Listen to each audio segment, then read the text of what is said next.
안녕하세요. 워런 버핏처럼 매일 신문을 박준모와 함께 읽으면서 투자의 고수가 됩시다. 웜의 신박 오늘 12월 5일 화요일 순서입니다.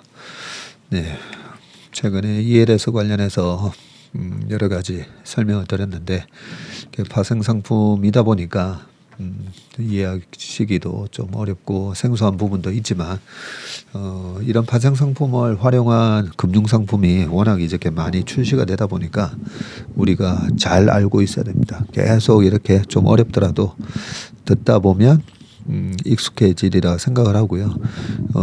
저희 채슬리 TV를 금융권에 계신 분이나 또 언론사에 계신 분들도 많이 들으시는 걸로 알고 있거든요. 그래서 우리가 이 언론이 하는 역할이 또 감시하는 역할도 있고 그죠? 세상의 변화에 대해서 또 체크를 해주시고 뭐 감독원에 계신 분들 그리고 금융상품을 개발하시는 분들 모두가 이래 좀 전체적으로 이 금융에 관한 수준들이 이렇게 쭉 올라오면 그러면서 전체적으로 소비자들도 위험을 좀 많이 회피할 수가 있고 수익은 높일 수 있는 그런 상품을 가입을 할 수 있는 그런 환경이 조성된다라고 생각합니다. 그 댓글 중에 어떤 분이 이제 키코 이 얘기도 해주셨더라고요. 좀 이쪽 시장에 대해서 좀 잘 아시는 분인 것 같은데 키코도 정말 그때가 2007년이었죠. 우리나라 환율이 원달러 환율이 그때 900원이 살짝 한번 깨졌습니다. 살짝 깨지고 원엔 환율은 740원 하거든요. 2007년 7월 달이었습니다. 원엔 환율이 지금 뭐 860원, 와 900원 깨졌네. 엄청 싸다 하지만 그때 740원까지도 갔었는데 그때 수출 기업들, 중소기업들 가서 탐방을 가보면서 환에 대해서는 어떻게 하고 대응하고 계시나 했더니 저희 환 해지를 다 합니다라고 얘기를 하는 거예요. 그래서 야 우리나라 중소기업들 수준이 많이 높아지셨구나. 환 해지를 다 하시는구나 라고 생각했는데 나중에 키코 사태가 딱 터지고 나서 혹시나 해서 탐방을 갔던 기업 대표님한테도 여쭤봤더니 그 환 해지를 했다는 게 키코를 하셨더라고요. 그래서 참 키코도 이 구조를 보면요. 정말 900원에서 한 950원 환율이 970원 정도 사이 요 안에서만 왔다 갔다 하면 마치 ELS처럼 그렇게 이익을 보는 것처럼 돼 있는데 그 ELS보다 훨씬 위험한 구조였던 게 900원이 깨지잖아요.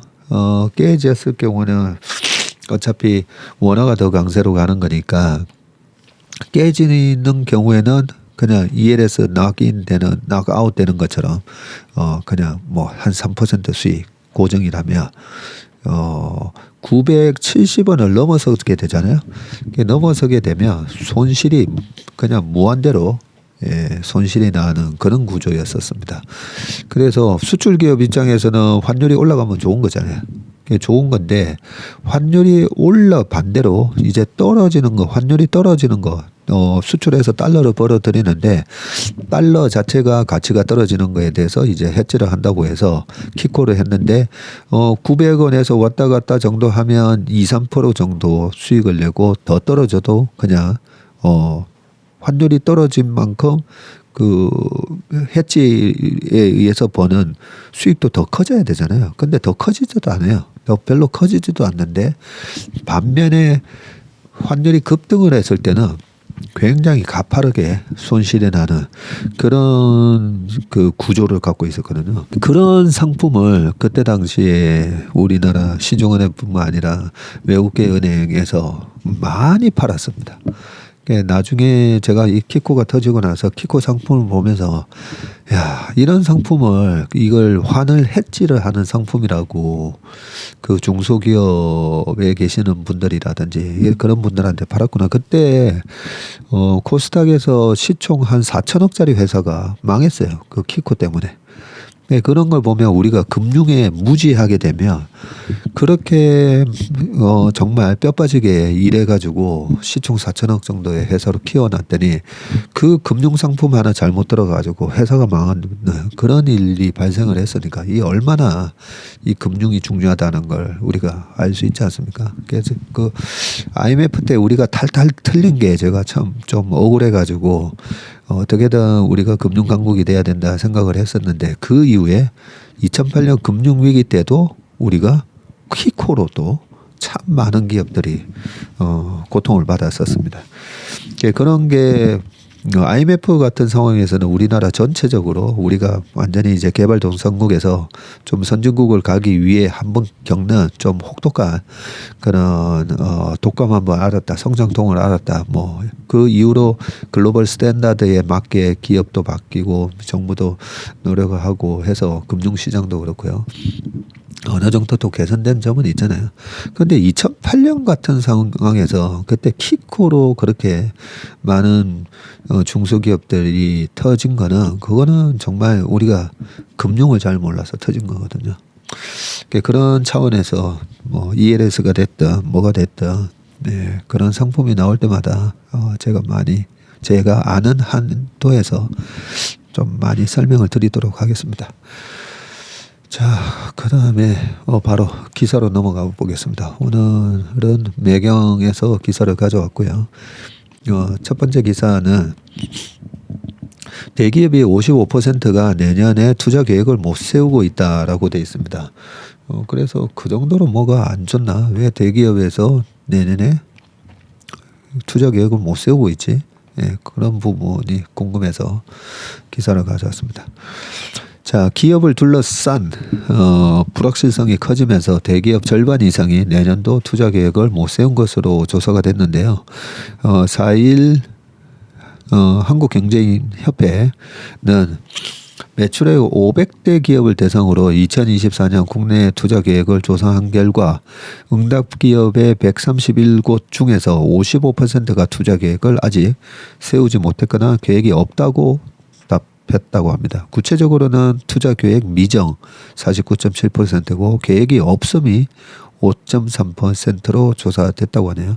투자 계획 미정 기업 비중은 지난해 대비해서 11.7%포인트 증가했다고 합니다. 저는 이걸 보면서 보통 대기업 연말 인사가 지금 막 나오고 있거든요. 그래서 언제 이런 설베이를 하느냐에 따라서 좀 결과값이 좀 다르게 나오지 않을까 이런 생각이 드는데 어쨌든 뭐 작년에도 똑같이 설베이를 했을 건데 작년보다도 더 11.7%포인트 증가했다고 하니까 뭐가 안 좋기는 안 좋은가 봅니다. 추광호 한경협 경제산업본부장은 고금리와 강달러와 그리고 러시아 우크라이나 전쟁, 중국 경기 회복 지연 등 불확실성 지속으로 내년 경제 전망이 불투명해지고 있다면서 대기업 절반 이상이 아직 내년도 투자 계획을 마련하지 못한 것으로 조사됐다고 합니다. IMF는 한국의 내년 경제 성장률 전망치를 지난 7월에 2.4%로 발표했는데 10월에는 2.2%로 하향 조정을 했고요. 반도체를 비롯한 수출 기업을 중심으로 회복세를 타겠지만 내수 중심 기업들은 쉽지 않은 한 해가 될 것이라고. 그리고 고금리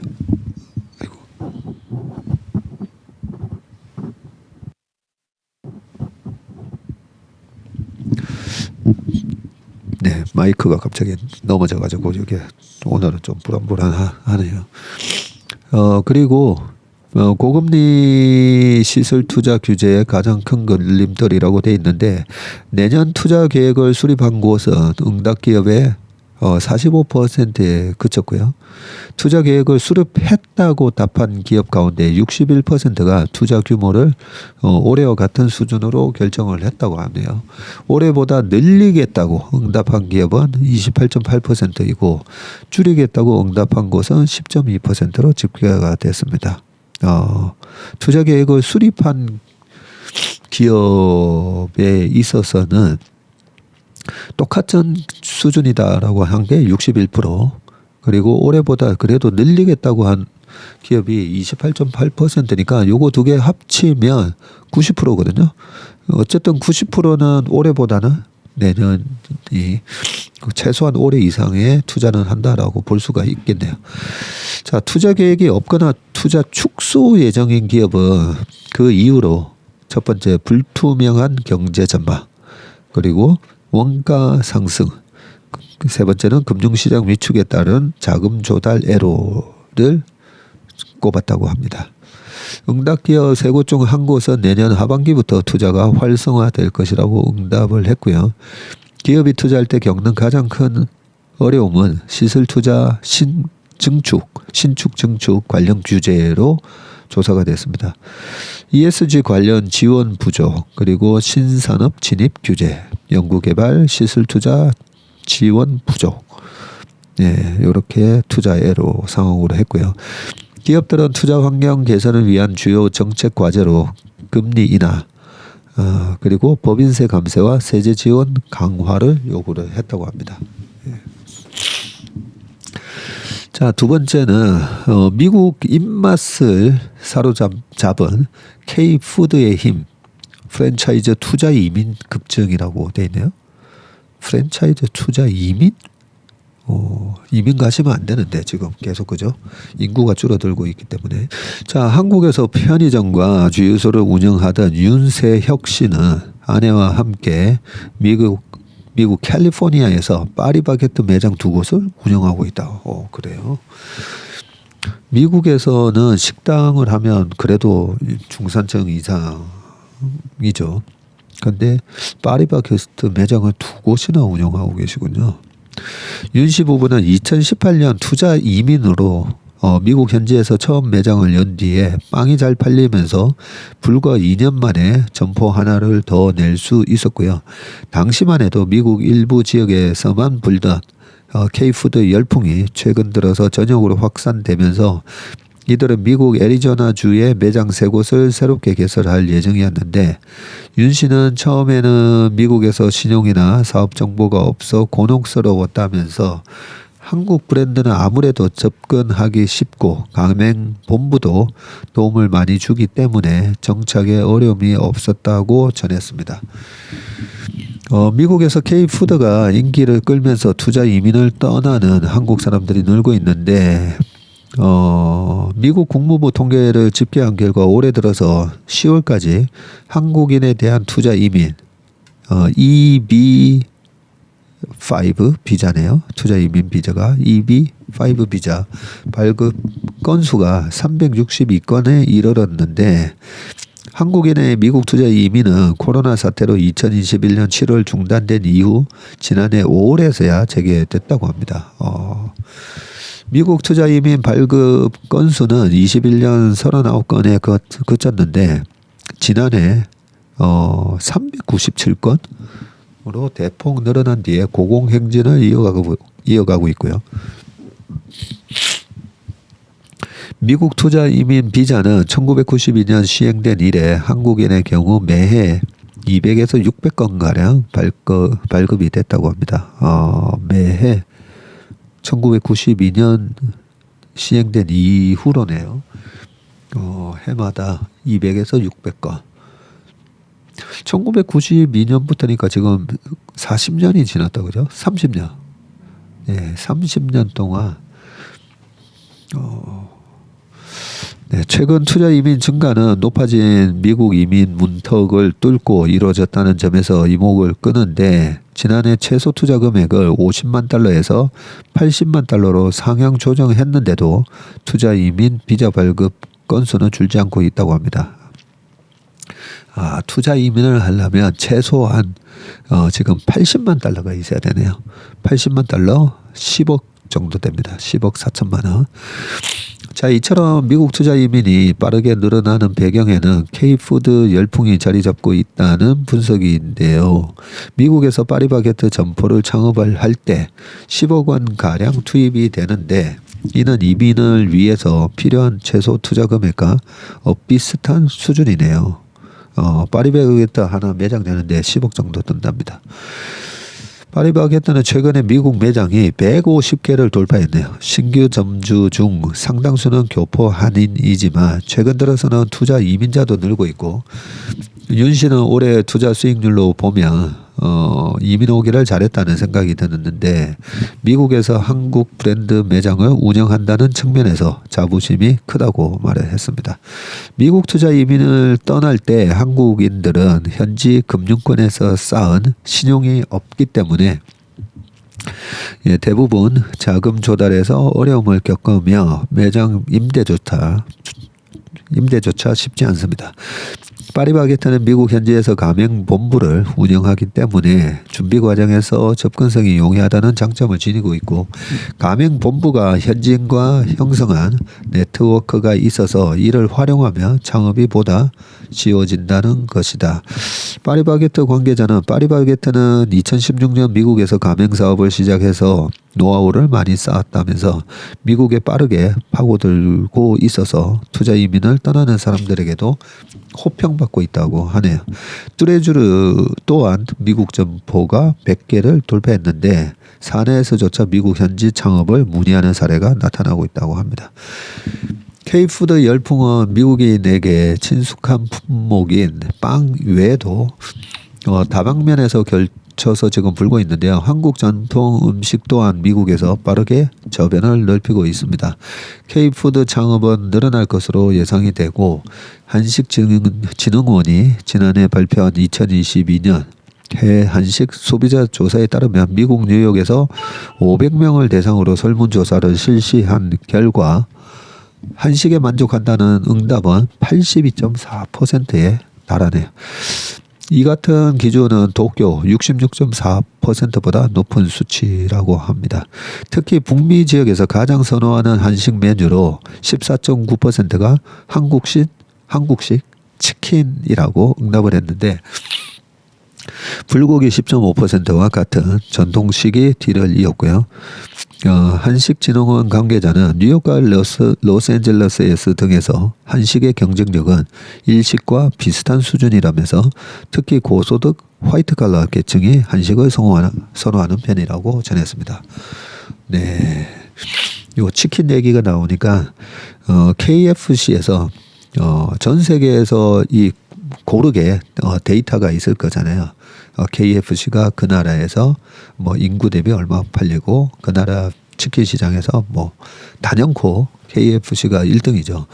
그런데 또 한국에서만 유독 KFC가 부진해서 왜 그런가 조사를 했더니 한국에는 BBQ, 교촌치킨 뭐 많잖아요 보면. 네, 그런 걸 보면서 깜짝 놀래가지고, 야, 한국의 이 치킨 시장은 참 난공불락이구나. 네, 뭐 너무 이제 뭐 맛도 그렇고 그죠. 갑자기 또 침이 고이는데요. 네, 그런 부분이 코카콜라가 왜 한국에서는 우리가 왜 한국에서는 음료 판매가 부진하지라고 봤더니 한국에는 뭐 이상한 과실주는 술이죠. 과실음료 이런 것들이 뭐 건강음료 이런 것들이 너무 많아서 그렇다, 이런 결론을 내렸었는데, 한국에서 성공하는 거 절대 쉽지 않습니다. 그죠? 예, 우리 대한민국 국민들의 입맛부터 시작해 가지고 굉장히 까다롭습니다. 뭐 맛만 달달하게 만들어 가지고는 절대 성공할 수 없습니다. 피자가 됐든 치킨이 됐든 음료수가 됐든. 그래서 우리의 음식이 이제 미국 시장을 또 공략을 하고 있다는 얘기였습니다. 라면도 마찬가지고 그죠. 네, 그 다음은 계속 미국 얘기로 좀 가보겠습니다. 문제는 고물가인데 짭짭짭만 외치는 바이든, 지지율 찹찹. 네.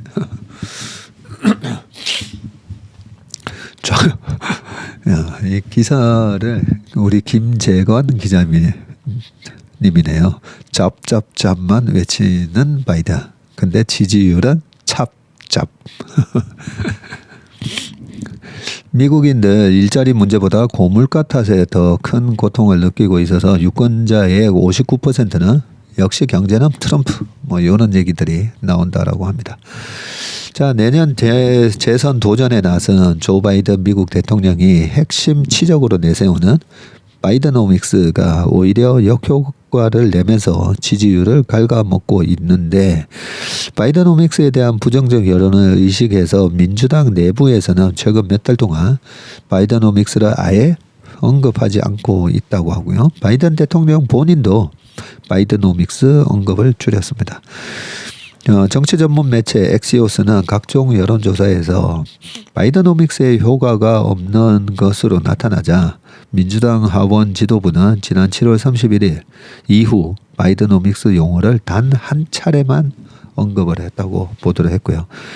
그리고 피트 아귤라 캘리포니아 민주당 하원 코커스 의장이 페이스북에 바이드노믹스 제목이 달린 기사를 올린 것을 제외하면 민주당 하원 지도부는 바이드노믹스를 단 한 차례도 언급하지 않았다고 합니다. 민주당 선거를 진두지휘하는 민주당 연방의회 선거운동위원회와 정치자금을 조달하는 정치활동위원회도 사회관계 SNS와 보도자료에 바이드노믹스 사용을 피하고 있다고 합니다. 바이든 대통령도 공개 발언에서 바이드노믹스를 쓰지 않고 있는데, 그는 지난 6월부터 지난달 1일까지 경제 관련 공개 연설에서 바이드노믹스를 101번 사용을 했었다네요. 하지만 지난달 6일 경제 연설부터 바이드노믹스 표현 자체를 쓰지 않고 있다고 합니다. 다만 바이든 대통령의 연설에 바이드노믹스라는 표현이 사용되지 않는 것과는 달리 백악관 자료나 행사장 배너 등에서는 여전히 바이드노믹스라는 표현을 또 쓰고 있다고 하고요. 이처럼 바이든 선거 캠프가 최근 수백만 달러를 투자하면서 홍보하고 있는 바이드노믹스가 이처럼 철저히 외면받는 것은 바이든 대통령의 경제 정책이 일자리만 강조하다가 보니 물가를 등한시했기 때문으로 풀이가 되고, 지금 미국 유권자들은 일자리가 없어서 고민이 아니라 고물가 때문에 고통받고 있는데 대통령이 이를 몰라준다는 얘기다. 바이든 대통령은 다른 선진국에 비해서 상대적으로 양호한 경제지표, 일자리 창출에 따른 낮은 실업률, 미국 내 투자 확대 등 경제적 성과를 바이드노믹스를 앞세워서 홍보해 왔고요.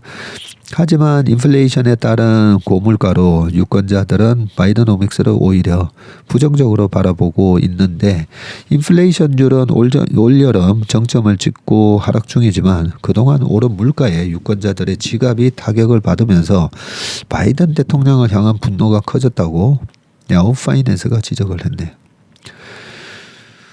그리고 바이든 대통령은 실업률과 인플레이션 등 거시 경제 지표에 초점을 맞추고 있다면서, 하지만 대부분의 사람은 기름값과 음식값, 그리고 아이를 위해 생일 파티를 열 여유가 있는지 등을 진짜 경제로 생각하고 있다고 뉴욕타임즈가 밝혔고요. 또 다른 여론조사 기관인 스탠리 그린버그도 유권자들은 인플레이션에 따른 생활비 상승에 화가 나 있다면서, 이런 유권자들에게 민주당이 현재 경제가 좋다고 말하면 다른 나라에 관해 이야기하는 것처럼 들릴 것이라고 설명을 했습니다. 자, 대선을 1년가량 앞둔 지난달 20일 블룸버그 여론조사에서 유권자 중 26%만 바이드노믹스가 경제에 도움이 됐다라고 대답을 했네요. 그리고 이 조사에서 바이든표 경제정책에 대한 지지는 35%인데 트럼프 경제정책에 대한 지지는 49%나 나왔다라고 합니다.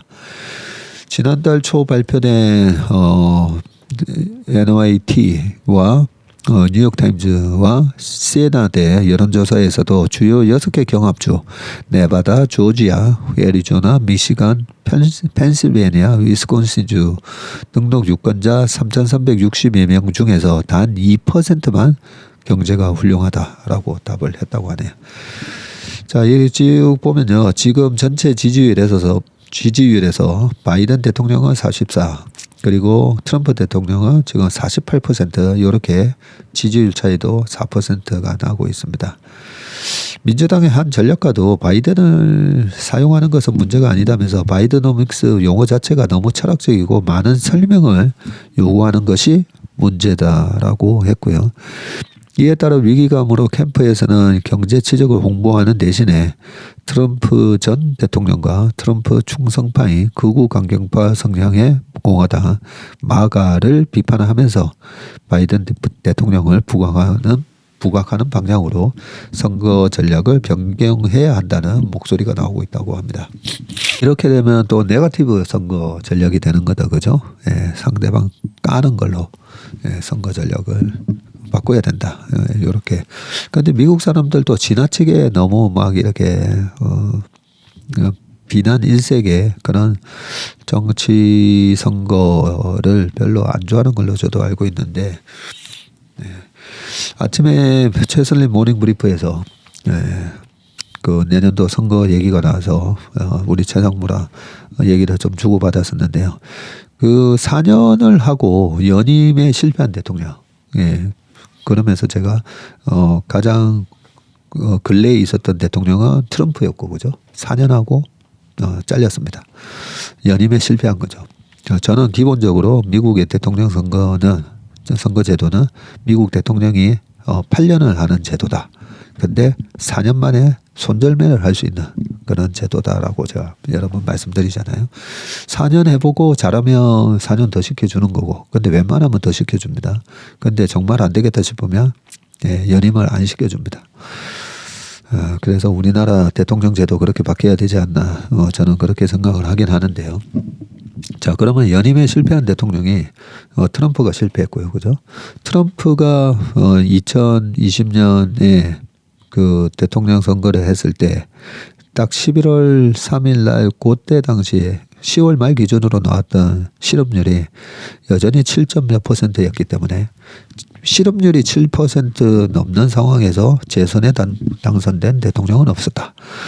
예, 그 부분을 제가 알고는 있었는데 보통 4년 웬만하면 다시 연임을 시켜준다라고 생각을 했기 때문에 혹시 그래도 연임이 되는 확률이 훨씬 높거든요. 그래서 트럼프가 될 거다라고 생각을 하고 방송에서 얘기도 했는데 보기 좋게 틀렸었죠. 자, 그러면 그 전에 연임에 실패했던 대통령이 아버지 부시거든요. 아버지 부시 대통령이 로널드 레이건 대통령 이후 8년 하셨는데 그 8년 이후에 또 공화당의 아버지 부시 대통령이 미국 대통령이 됩니다.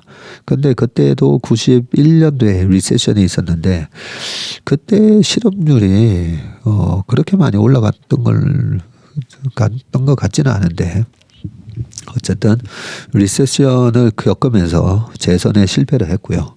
그 전에 또 재선에 실패했던 대통령이 지미 카터 대통령이라고 말씀을 드렸는데 아까 시간이 없어서 역사적 배경에 대해서는 말씀을 못 드렸지만 지미 카터 대통령이 77년에 해가지고 뭐 81년까지 아마 하셨던 걸로 기억이 나는데 그때 생각해 보시면 폴 볼커가 금리 20%까지 올리고 2차 오일 쇼크 때문에 물가가 난리가 났었고 1980년 4월 달에 물가가 14.8%를 찍었었으니까요. 그거 보면 뭐 물가 고통이 어마어마했었죠. 81년인가 82년 넘어가면서 실업률이 10%도 넘어가거든요. 그래서 그 인품 좋으신 카터 대통령이 4년 만에 그때도 단임을 하셨습니다. 지금이 그 정도 물가 수준은 아니지만 이번에 페드가 금리를 굉장히 공격적으로 올렸고 그때랑 굉장히 비슷하잖아요. 약간 미니 1980년 초 현상이 나타나고 있는데 주가도 뭐 거의 비슷하게 움직였습니다. 그때 당시에 주가도 고점 대비 28% 빠졌는데요. 이번에도 S&P 500이 딱 정확하게 고점 대비 28% 빠지고 다시 올라오는 모습이 있는데 그런 거 감안을 해보면 내년에 바이든 대통령이 재선이 될 수 있을까 그 부분에 대해서는 약간 좀 퀘스천 마크입니다. 근데 지난번에도 제가 틀렸기 때문에 이번에도 어떻게 될지에 대해서는 계속 노 코멘트 할 생각입니다. 자, 그리고 선거 앞두고 중국 대만 관료의 접대 관광 이런 또 기사가 있어가지고요. 가만 보니까 내년 1월 13일 대만 총통 선거가 있습니다. 이 부분에 대해서도 얘기가 많기 때문에 요 관련된 기사를 읽어보겠습니다.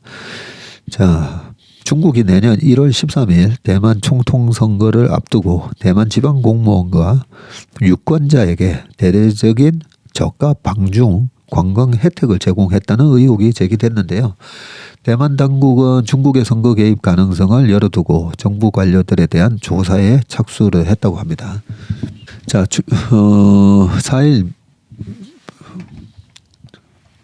4일 민진당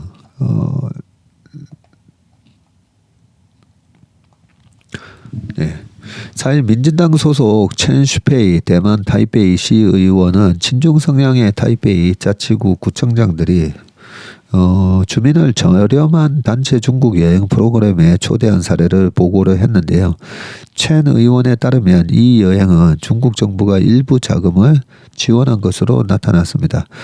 이들 구청장의 주선으로 성사된 여행 경비는 5박 6일 또는 7박 8일 관광에 겨우 10,000원에서 15,000 대만 달러, 약 41만원에서 62만원 정도였는데 항공료와 숙박비 수준에도 미치지 못하는 가격인데 나머지 식사와 관광 비용은 대부분 중국 측이 부담한 것으로 알려졌다네요.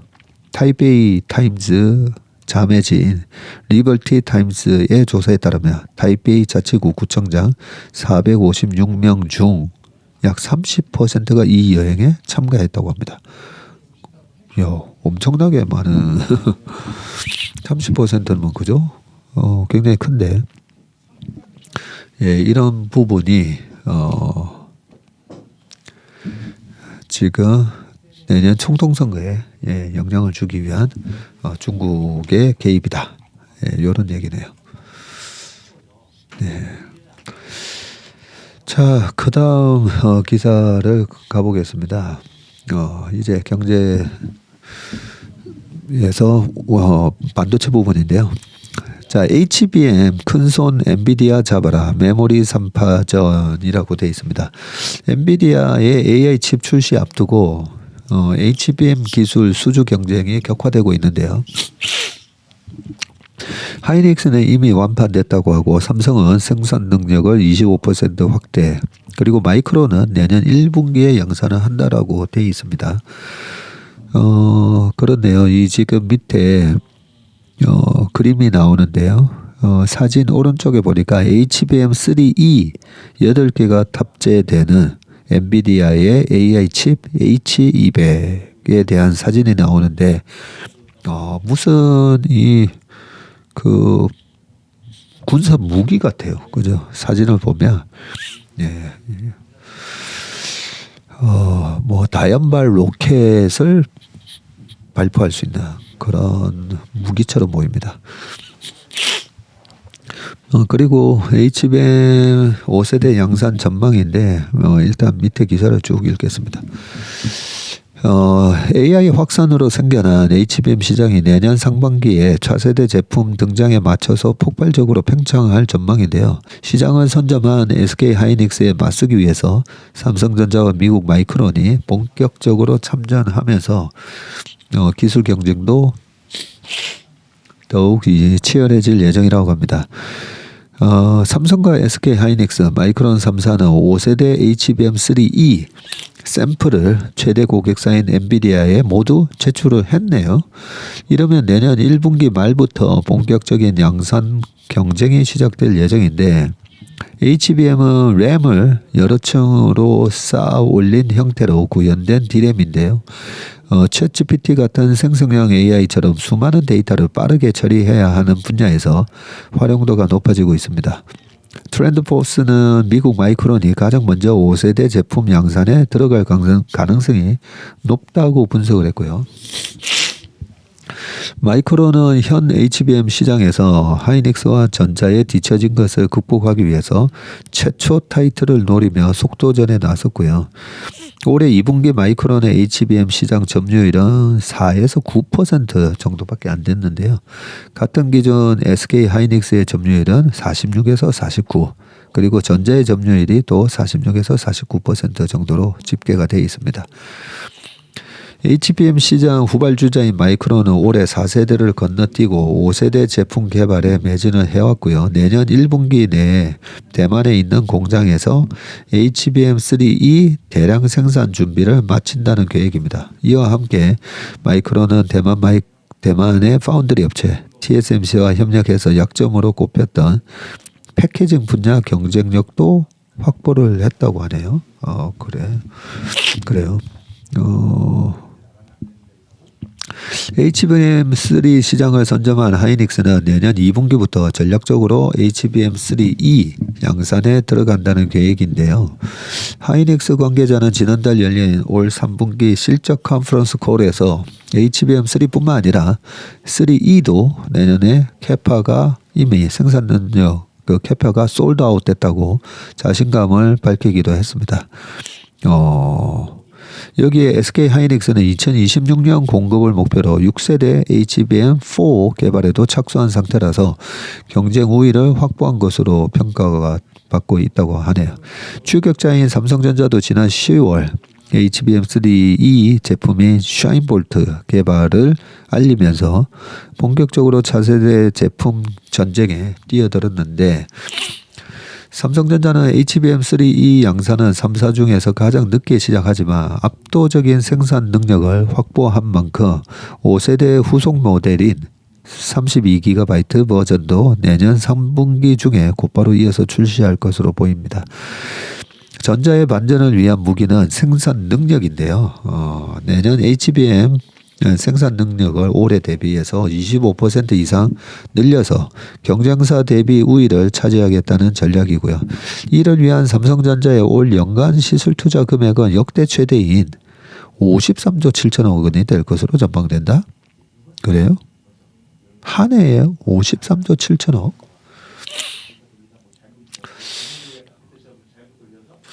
네. 업계에서는 삼성전자의 HBM 생산 능력이 월 평균 웨이퍼 17만 장 수준으로 늘어나면서 하이닉스보다 커질 것으로 보고 있고요. 전자는 패키징과 HBM 생산을 동시에 할 수 있는 토탈 서비스를 제공한다는 점도 차별화 포인트로 내세우고 있다고 합니다. 전자가 생산 능력을 끌어올리는 이유는 HBM의 수요가 그만큼 폭발적으로 늘어날 것이라는 전망 때문인데 기존 엔비디아의 H100 칩은 4개의 HBM이 필요하고요. 엔비디아는 기존 제품보다 데이터 처리 속도를 대폭 끌어올린 H200이나 B100 등 차세대 AI 칩을 출시할 예정인데 각각 8개, 6개의 HBM3E 칩이 들어갈 예정이라고 합니다. 여기에 AMD와 구글, 아마존 등 글로벌 빅테크 기업들도 자체 AI 칩을 준비 중이고요. 가트너는 지난해 11억 달러에 그쳤던 HBM 시장 규모가 2027년에는 51억 7,700만 달러까지 늘어날 것으로 내다보고 있습니다. 27년이 되면 HBM 시장이 3, 5, 15 해서 한 6조 5천억 시장이 된다는 거네요. 네, 그다음 마지막 기사입니다. 네, 좀 빠르게 했더니 시간에 거의 맞춘 것 같습니다. 자, 현대차 GB60 전기차 생산을 중단했다고 합니다. GB60, 70 이 전기차 보면 되게 이쁘게 나와 있는데 울산 공장 내년 1월까지 보조금 소진에 수요가 줄었다고 하네요. 현대차가 이달부터 내년 1월까지 약 2달간 GB60 생산을 일시 중단을 하는데 전기차 수요가 한풀 꺾인 데다가 연말 전기차 보조금 소진까지 겹쳐서 생산 숨 고르기에 들어갔다는 설명인데요. 이달 초부터 울산 공장 GB60 전동화 모델 생산을 중단을 했고요. 이는 내년 초까지 이어질 예정이라고 합니다. 연말 전기차 정부 보조금이 소진되면서 수요가 급격히 감소한 점도 생산 중단을 초래한 요인이라고 하고요. 한국자동차 모빌리티 산업협회에 따르면 지난해 12월 전기 승용차 국내 판매는 전달 대비 44%나 감소를 했네요. 2021년도 12월 전기 승용차 판매가 전달 대비 28% 줄었는데 현대차 관계자는 해외 판매 물량이 많으면 국내 보조금 소진과 무관하게 생산을 지속하지만 이런 상황이 아니라면 생산을 안 하는 게 더 효율적이어서 일시 생산 중단을 결정을 했다고 합니다. 예. 아무튼 아직까지는 전기차 시장이 모든 그 시클리컬한 그런 산업뿐만 아니라 경기 소비재에서도 보면 좀 잘 팔리다가 또 어느 좀 둔화되는 국면에 있고 이 사이클이 있잖아요. 그 사이클이 이제 재고 사이클이라든지 생산 캐파가 너무 많아지면 아무리 성장세가 좋아도 생산을 너무 많이 하면 또 재고가 생기게 되고 그 재고를 또 소진하는 기간에 또 조정 기간을 거치고 뭐 이러면서 올라가는 거라서 일단 재고라든지 중국의 구조조정이 언제까지 이어지는지를 조금 확인하는 그런 관망의 시간이 좀 필요해 보입니다. 네, 오늘 웜의 신박 순서는 여기까지 하겠습니다. 오늘 하루도 행복한 하루 보내시길 바라겠습니다. 고맙습니다.